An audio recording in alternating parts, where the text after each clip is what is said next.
Nau mai, hoki mai, ki a fold, e mihi nei, ko Duncan Greive tōku ingoa, and welcome, Glenn. Kia ora, Duncan. Good to be here. Yeah, it's been a couple of weeks, and there's been a whole lot happening. So we're doing, this isn't quite an emergency podcast, but it's very focused on the fact that our two largest news media companies are now both extremely in play right now, and in different ways. So that's NZME and that stuff. We're going to spend the first probably half, maybe a bit more of the episode talking about the developments in Jim Grenon's attempt to sort of defenestrate the board, install his own people there, and basically sort of quite fundamentally change the way that NZME is sort of governed, and potentially its approach to journalism, and certainly its relationship to One Roof. Then we'll, in the back half of the episode, look at how stuff relates to this. There was an announcement to the NZX about conversations between NZME and stuff, and then just minutes before we hit record, and we're recording this 11 a.m. on Tuesday, 25 March, we saw a report by who else? Shane Curry, that Trade Me is in advanced talks to buy stuff. That's a rumour that had been floating around, but was also sort of, at once both plausible and kind of would seem far-fetched, but certainly given the statements in the piece, there seems like there's some substance to it. But Glenn, let's start with the NZME situation. The big material change since we last spoke on this is that there is an 11-page letter which was the catalyst for all this. Grenon took a shareholding and then sent a letter to all substantial shareholders of NZME and to the board and the company itself, basically laying out his concerns and his intentions. And for most of the last few weeks, all we've known is that the letter existed. I've been trying to get a hold of it and failing. And so have all journalists, as far as I'm aware. So that letter was released by NZME at 4:30 on Friday, the classic bad news drop zone. And then there is a second letter, which I've also obtained, which was sent by Grenon to Michael Wood, the head of the ETSU union, which represents a lot of Herald journalists. So what we'll do is sort of assess those in turn, because one is extremely about the sort of strategy and operations of the business and barely touches journalism.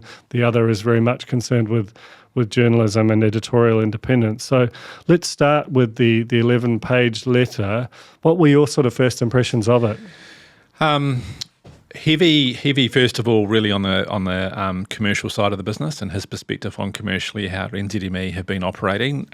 It touched on editorial, but it was quite light in terms of what it spoke about, other than kind of conveying we want to do more and we want to do better. And we'll get to the nuance of that at some point.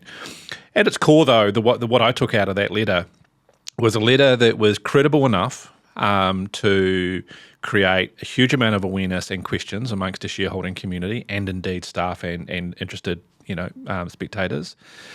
The questions were all very credible.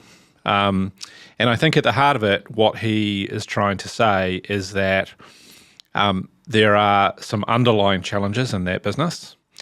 They have not necessarily been forthright in coming forward with actually what they are and how they intend to go about that, particularly when it comes to cost management. I think that was the big kind of underlying thing. They haven't been aggressive enough on cost management.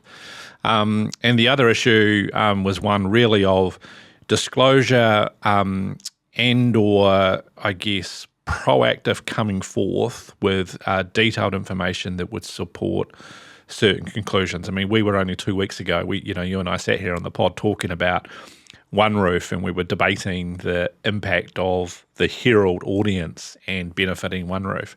I think Grenon's letter does a pretty good job of calling out, actually, we need to know what that is, because actually, if we are going to list this thing separately, it's going to have a pretty material impact. So, really interesting letter. I am also intrigued. This is not about the letter, by the way. I am intrigued that the kind of PR battle, if you like, between Grenon's and his camp and the NZME existing board is all playing out via Shane Curry and via the Herald. And I've got to take my hat off to Shane. I think he's doing a pretty spectacular job at the moment in terms of covering this, I'd say, in a really balanced way. I totally agree. He's owning this story from a reporting perspective. There's also been excellent work from Nick Poynton at the NBR, for example, and like the likes of Susan Edmonds at RNZ. But in terms of the person who is getting the scoops and has the most substantive coverage, it is actually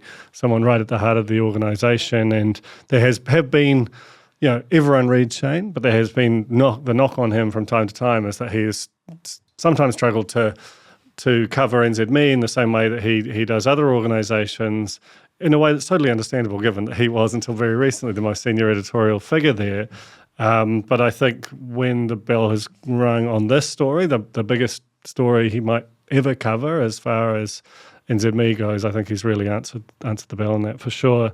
The other thing that's interesting about it, on that front, is that this typically, when I've seen other kind of wars for control of a company, which is what this effectively is, that are played out and with bigger companies and in bigger countries, the board and the existing executives are typically far more active, aggressive. They're putting out their own narratives.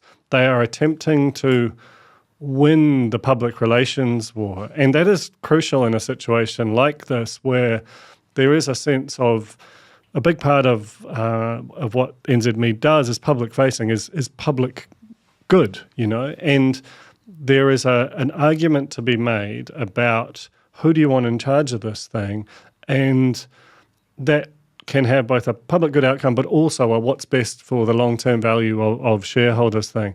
And the fact is that Grenon is out there making the argument for his own credentials and his own analysis, and the analysis is very good on the business side. I absolutely applaud it. I think it's, I've listened to NZME earnings calls as of you and have heard analysts asking questions. None of them have raised anything like this with this level of kind of precision, these kind of questions. So, he's really done the work there.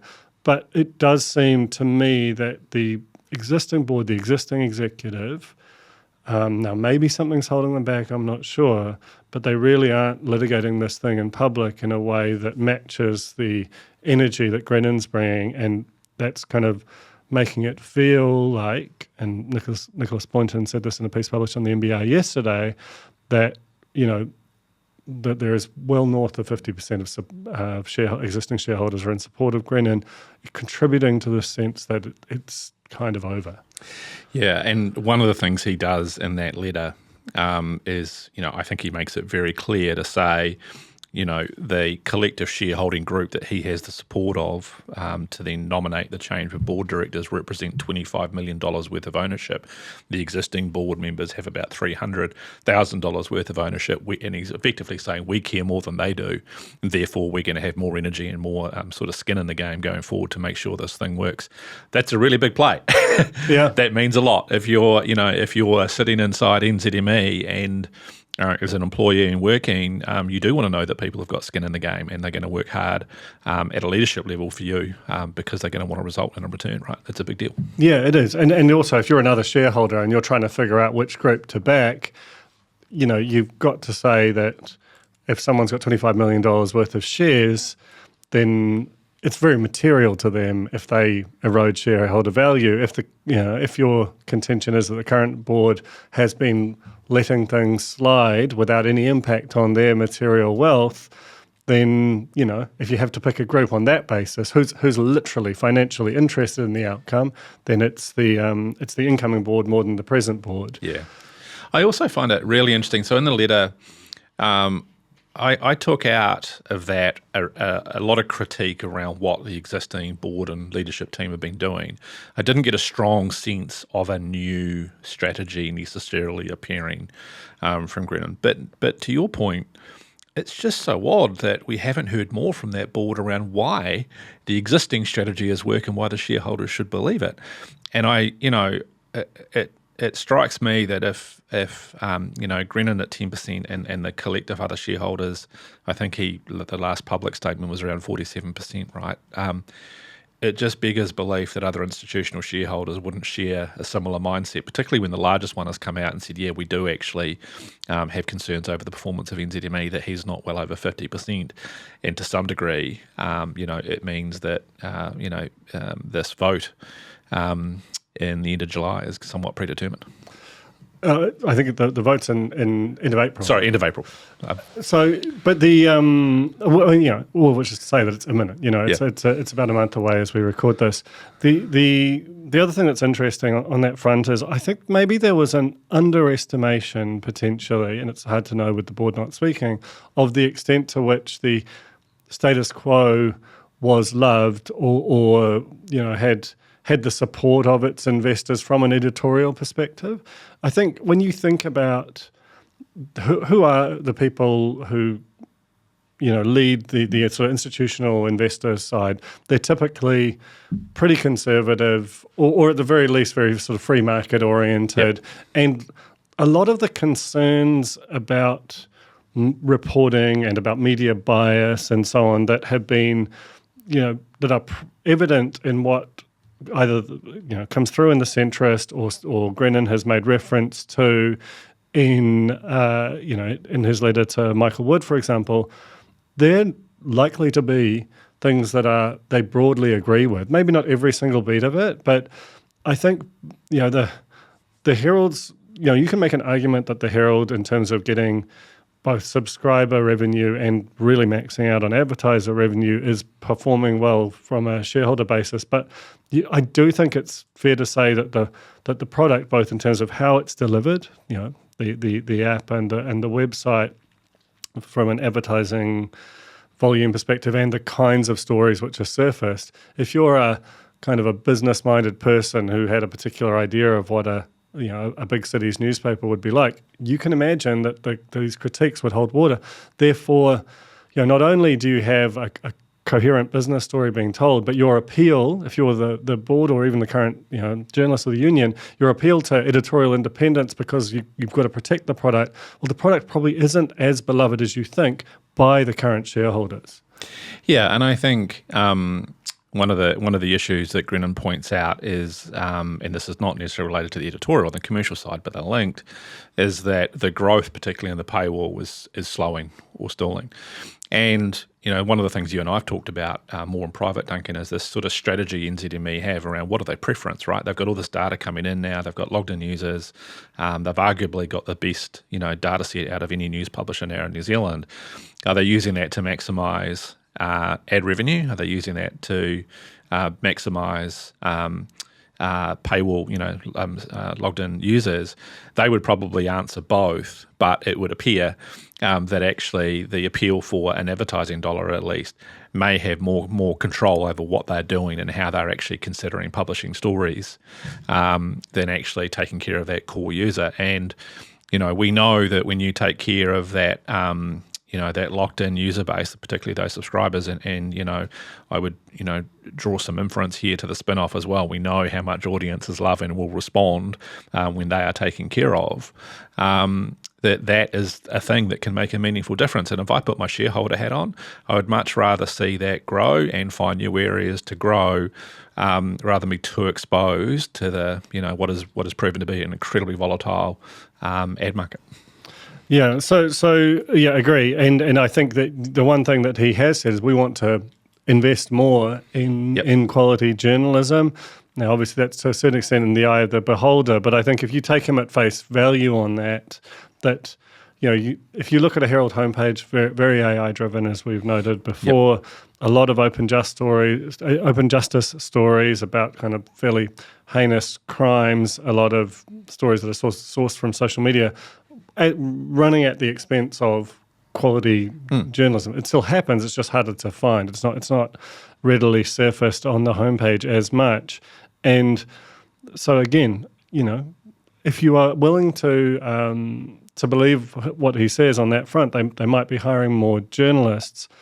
And he has sort of made these comments about respecting the editorial independence on one hand, but there's some stuff in the letter to Michael Wood, which I think is a bit of a mask-off moment in terms of, he's been trying to thread this needle between, we want it to be a big, broad, unbiased organisation, but then the questions he asks certainly have a particular. They are questions that are of consuming interest to a relatively narrow and certainly right-leaning proportion of the base. In fact, he makes reference to the Taxpayers Union and the campaign on Three Waters. Now, it's not like the Three Waters reporting was really complex, and you could argue that there were errors made in the reporting of it, but the fact is that is a subject that is very coded to a particular group.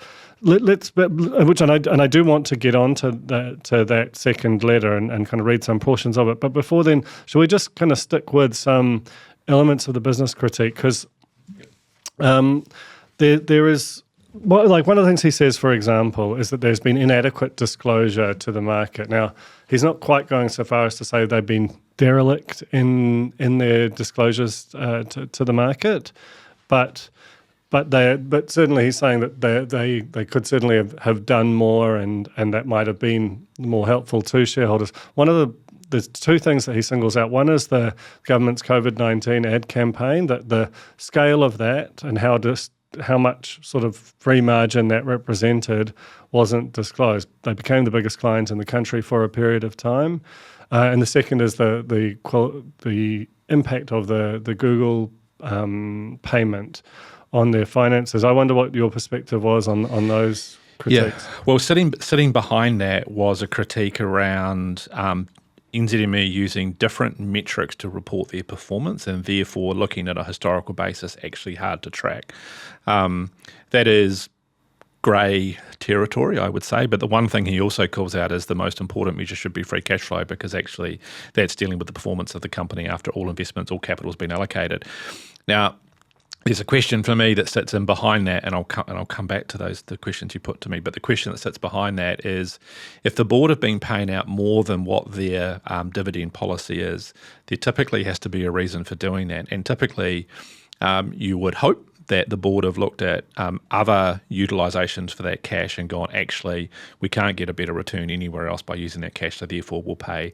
We don't know that, but that would typically be what would happen. And I think what Grenon is doing is trying to go, well, what are actually those options in terms of investment that are available to NZME beyond just paying back an increased dividend to the shareholders?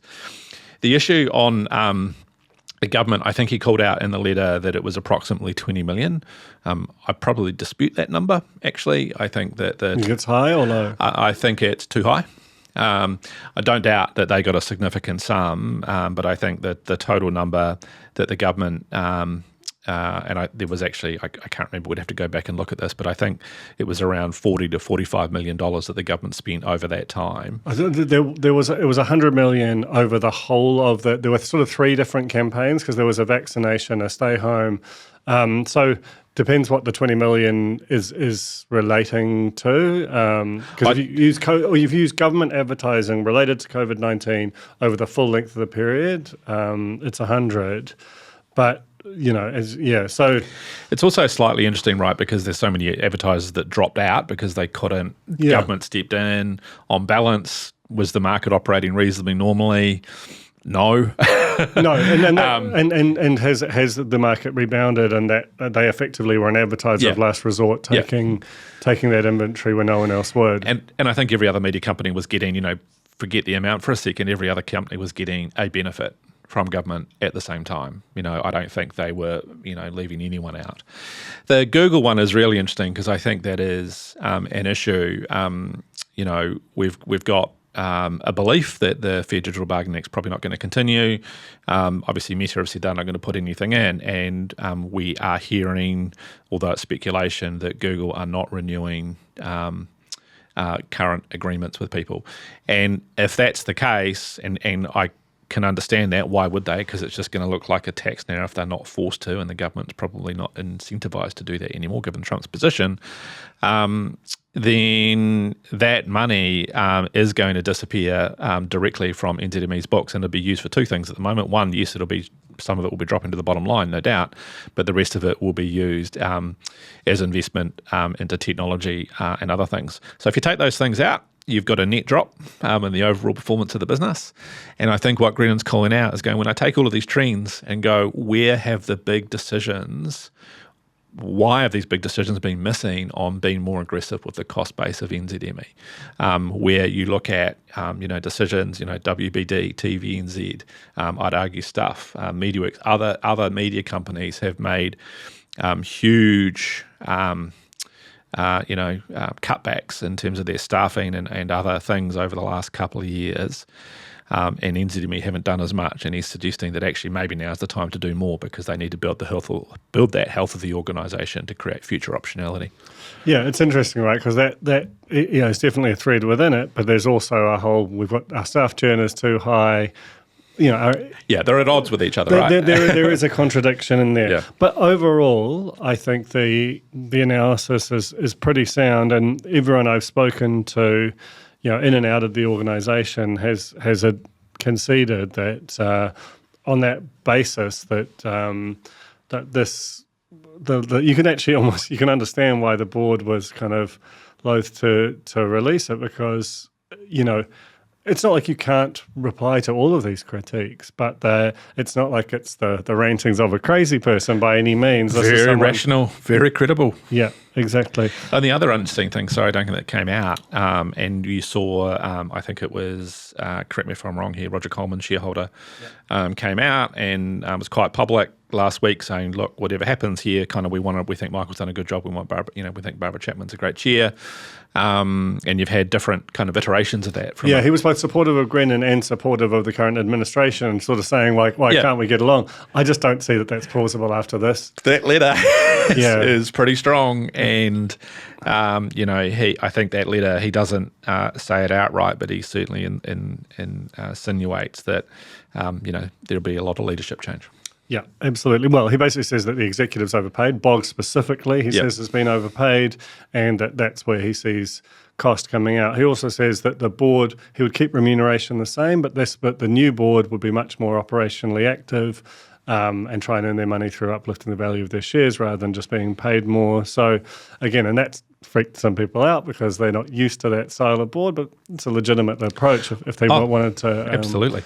To bring it in that way. One final note before we move on to the second Grenon letter is that there is a line in there. So you and I talked about, and I've written about this, there was this slide in the NZME annual results, I think it was the fifth one, which I might try and bring it up actually, because it was fairly, it was very noteworthy at the time. It was said, this was like very early in the presentation. It said, setting a new tone for New Zealand, had these three boxes underneath it. NZ Herald to take a leadership position in helping New Zealand thrive. Next box. Support the reboot of New Zealand's economic recovery by sharing stories of success. Next box. Improve the tone of the conversation to build positive momentum for all New Zealanders. And, Tim Murphy's written from Newsroom has written about this as well. Like, I think anyone who saw that was like, that's weird. Yeah. Never seen that before. Yeah, it felt very kind of boostery, felt kind of unjournalistic. Doesn't really seem like, if it feels like a newspaper insert you do 4 times a year that you can sell ads around and no one wants to read. Felt biased. Yeah. And then we all assumed that when Grenon appeared, they were like, they knew this was coming. This is an attempt to mollify him. He's disdained that slide and kind of critiqued it as an attempt to interfere with journalism. So I'm sort of like, who was that slide for? I'm curious now. I can't help but think they saw something coming. Yeah. I'm still of the mind that is, you're trying to convince some constituent out there that, hey, we've got this. Otherwise, you don't see that, right? You don't see other news organisations in public-facing documents around results putting forward an editorial strategy. Those policies, when asked for, by the way, are usually pretty detailed within newsrooms. And so, it was unusual, and it don't know what your opinion of this, but of course it lent itself heavily to business interests and advertisers. 100%. Yeah. Okay, so there is a second letter, as I mentioned, which I've been provided by someone from within NZME that is, like I said, in the absence of the board and the executive, the charge against it has largely been led by Michael Wood, former senior Labour Minister, who is at the head of the ETSU union, which represents a lot of Herald journalists. Now, they had written an open letter to Grenon, which laid out their concerns about editorial independence and asked him to kind of basically affirm his, going along with the kind of the charters that attest to that. Now, so he has written back to Wood and said that he's willing to meet with him, but he wants these questions asked first. And in the sort of, at various points in the letter, he basically says, I think that the editorial values of the company are fine. He basically implies that he thinks that they have maybe drifted from them or that they don't live them every day. I mean, publishing at the volume in the Herald, you could always find stories that probably don't meet the kind of lofty aspirations that are written down in statements of editorial values. But I think it's worth going through a few of the questions he asked. So, just one quick question: do you know roughly the percentage of journalists in that newsroom that are? I don't. I'm not sure about the extent to which it can speak for all journalists. Not sure. Okay, so there's these 6 questions. Some of them what does editorial independence mean to you in the context of NZME, other than the general definition of free expression of ideas and the unbiased, truthful dissemination of information? In the eyes of who, but sure. I mean, a lot of this does come down to story selection and, how you kind of frame issues within a story. And I absolutely acknowledge that there are critiques to be made, or like legitimate good faith critiques of media reporting of certain issues, and that when you see the kind of things that are raised by critics of media, sometimes they feel completely overheated. Sometimes you're like, well, that's a fair-minded thing, and it's okay to kind of disagree on that, and it'd be maybe even right and proper for some sort of editorial board, and Grenon has made reference to potentially setting one up, to ask kind of questions of editorial leadership and to have a mechanism by which that kind of thing is tested. Yeah, that's really interesting to me, because ultimately in any newsroom, whether it's the managing editor, or if even things get kicked up beyond that to CEO, and I've experienced a bit of this in my time as well, someone's actually got to make the call. Yeah. And the inevitable question is, that person making the call, do they have any sense of bias towards that story at all? And is that bias flowing through in how that story is represented? That's really tough, because there's always going to be someone. I mean, even in the mechanism that Grenon has laid out, where he talked about forming a editorial committee that reported into the board, if that by definition means that the board then are the ones making that decision, what level of bias is happening to the board to inform, so really, this is really hard. Absolutely hard. And he asked questions about, number 4, who do you believe ultimately sets the editorial direction and the level of control that journalists will work under? Because you always have journalists asking, pitching stories to editors. Some stories will get spiked. The journalists will have a particular preoccupation. How does that knit into the overall kind of bundle of news that is created by the newsroom? These are complicated questions. None of it is above having hard questions asked of it. It's just about... And it's also in the eye of the consumer, a lot of this stuff, right? And hence the challenge with social media and other things around who's right. Yeah, and if you look at the comments underneath Herald stories, admittedly only one data point, but they seem to be, they're overwhelmingly probably aligned with Grenon's view and Grenon's critique of the organisation. So there might be a real tension between what the audience, the stated preferences of the audience, and what the journalists, and particularly the union affiliated journalists, kind of how their perception of how editorial independence should work. Like, And I don't know, I mean, you're close to this, way closer than I am on a day-to-day basis. I don't know a newsroom or news-related organisation out there that is not constantly under critique in some form for its editorial position. I mean, at WBD back in the day under the News Hub, we were often criticised for going, great, you guys are doing a better job, you're centrist, you're going deeper on the story, but often accused of being centre-left. TVNZ the same, Herald right, Stuff left. Like everyone is receiving some form of critique on their editorial position. Absolutely, and it's always about the relationship of the criticiser to the organisation. Right. A lot of the time, so some of these questions are fair questions. They're within the realm of legitimate debate. For example. Isn't it the reputation of the Herald and its financial performance affected by its journalism, so that ultimately the board has a duty to ensure the editorial process meets their idea of performance? That's true. Fundamentally, like if the Herald's journalistic arm made a whole lot of journalism that it believed was great and in the public interest, but it resulted in slowing or backsliding subscriber growth, this is a listed company with responsibilities to its shareholders. It would have the right to interfere with it on the basis that it's responsible for the financial performance. The question that is asked and not particularly addressed in here is, would the interference be on the basis of trying to improve the financial performance and make it this more moderate organisation, which we still don't know whether a more moderate organisation or more unbiased in the eyes of Grenon would actually improve its financial performance. But let's just assume that is a worthy goal. It's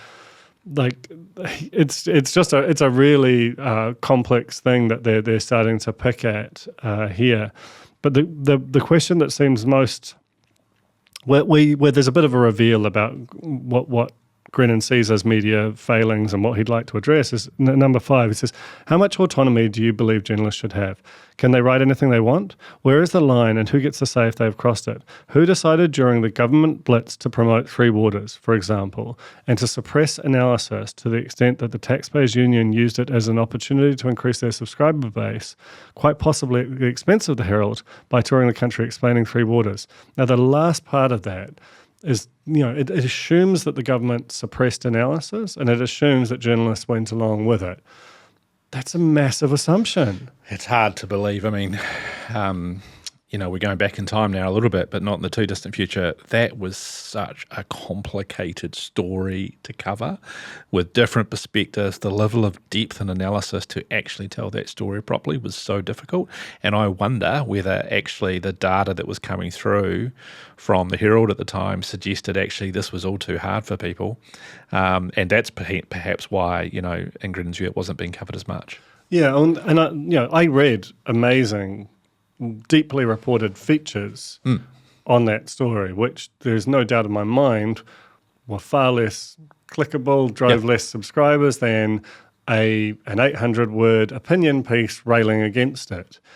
And so, a lot of this is about the revealed preferences by the data understood behaviour of news consumers, and yet so you can have this.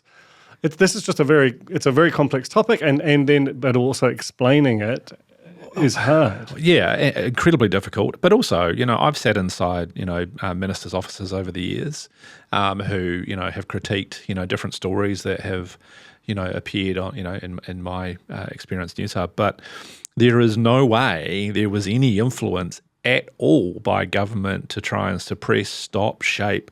I mean, the newsroom actively rallied against that and made sure that there was, in their opinion, fair and unbiased reporting in the public interest. And that one feels like a stretch and hard to believe. One point that you were just talking about before, I just want to draw an example, though, where this has never been tested in New Zealand around the commercial success of an overtly right-leaning organisation versus a left-leaning organisation. But there's one potential microcosm which we can look at that may be instructive here, and that's News Talk ZB. And as a radio station, it continues and has done for a number of years to top the the radio surveys, always the number one station. Mike Hoskins, always the number one breakfast. It's been a long time since I've been in there, but many, many years ago, the revenues ZB generated were at least double that of any other close radio brand in New Zealand. So that in that little microcosm suggests that actually maybe there is something there. How big that is and what that opportunity is that Grenon might be trying to potentially lean into, we don't know. The challenge is we don't have the opposite. In a clear way where we can kind of draw a clear comparison apart from it, unless we look overseas. Yeah, so look, that's a sort of a sense of these two letters. They're very much Grenon's perspective. He hasn't, to my knowledge, sat for a kind of substantial interview to this point, but again, nor has the board kind of presented a counter argument yet. That may well come in coming weeks, but that's where we're at. Now, the letter itself was released to the NZX, and Shane reported on it on Friday. A couple of hours before then, the NZME had another announcement to market. They're having a real flurry lately, obviously, basically saying that there were rumours in market that there had been conversations between NZME and staff, and that they wanted to confirm that those discussions had been taking place, but they were now finished as of March 6th, when Grenon's letter arrived that Sinead Boucher paused them, I think was the word that they used. Lots to unpack there. What did you make of that?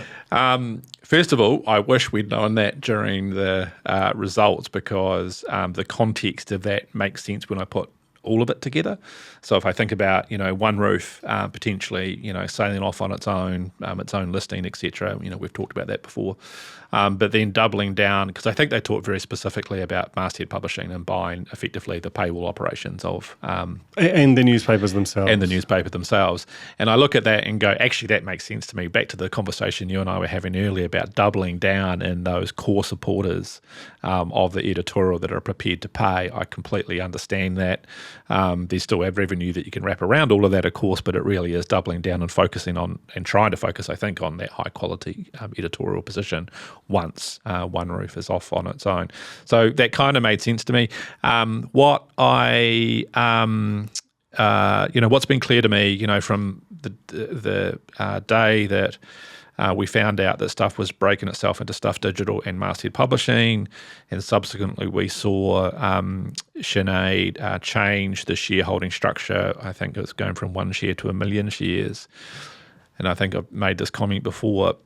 There is really only one clear reason that these steps are taken, and that's to create optionality for that business in the future. And that optionality may be including bringing in new investors, more M&A kind of activity, a split of the company. Those are the types of things. And of course, it would seem that is exactly what seems to have been playing out. I know the NZME discussion certainly reflects that, and the other discussion, which I'll let you lead on, that's come today. Yeah, it's interesting, right? I mean, I broke the story last year about the sort of formalising of these two companies, and there was very strong resistance from staff that it was anything other than BAU.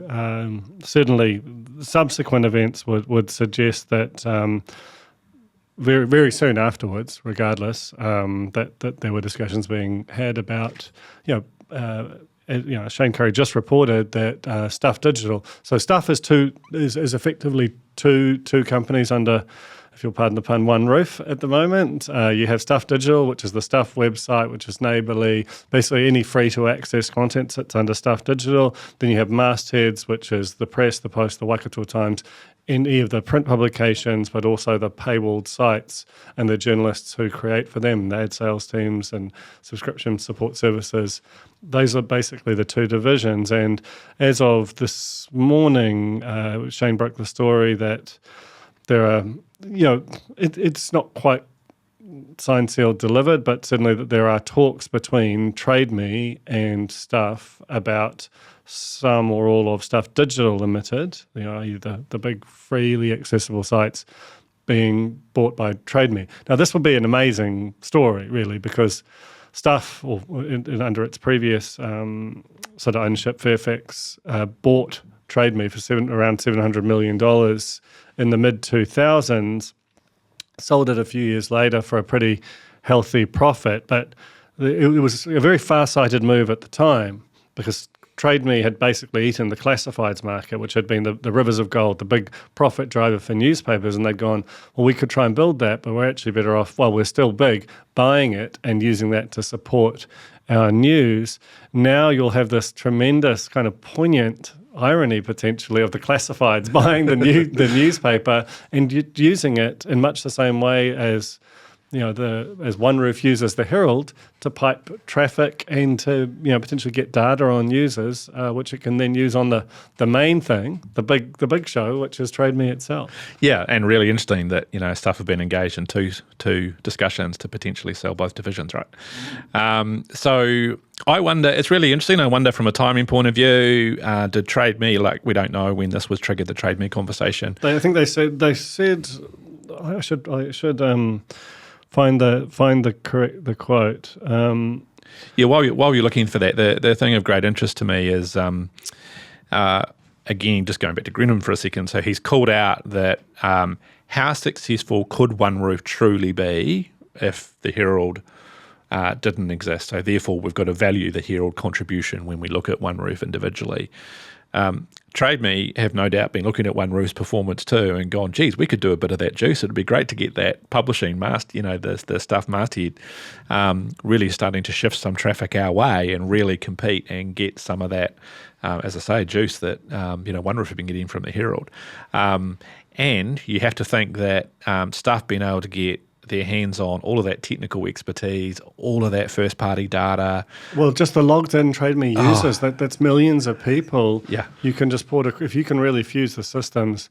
This is a great and challenging kind of, if this goes ahead and this is executed as well as to the best version of it, you've got a really fascinating company here where, if you can make like a logged-in TradeMe user is a logged-in Stuff user, if you can make that a reality and that all of the behavior, all of the, if you know everything that someone searches for on TradeMe, what they're interested in, use that as a way of kind of signaling intent on Stuff, your advertising product is just going to massively improve, let alone what you can do within Stuff to drive traffic to TradeMe, even down to specific listings. And it as all news organisations are trying to find that really viable, sustainable future model, this one feels like it actually could be very credible for a long time into the future, one that could actually increase journalistic output, potentially again, on the back of all of that data insight. Really, really, really interesting. And I can't wait to, as I said this morning, I wish TradeMe was listed so we could see more disclosures. But I think it feels like those talks are at a reasonably developmental place where actually something could come out in the next week or two. Yeah, absolutely. So I found the relevant. So TradeMe chief executives did not answer the specific questions Shane put to him. He said, TradeMe has an ongoing commercial relationship with Stuff, sure, which in recent months has included discussions regarding content sharing, among other collaborations. When Shane followed up with a specific question about possible acquisition, TradeMe said, we won't be commenting further. Now, that's almost certainly because they are NDA, the discussions are live. But equally, if there wasn't a conversation about acquisition, you'll get a definitive no there. Correct. So I think that's as good as, in this context, that's effectively admitting that there is a live conversation. And while we've now got our two biggest news publishers in different, I'm going to call it, takeover, they're very different views of takeover, but let's call them takeovers. It's so fascinating to think how one might influence the other now going forward. Does Grenon see this as actually a threat to what he was wanting to do? Does he then, want to go further, harder, faster in terms of his plans? Or does he go the opposite way and go, God, that could be a problem. Maybe we need to back off. Who knows? But we're gonna see a lot, I think, over the next 3 to 4 weeks.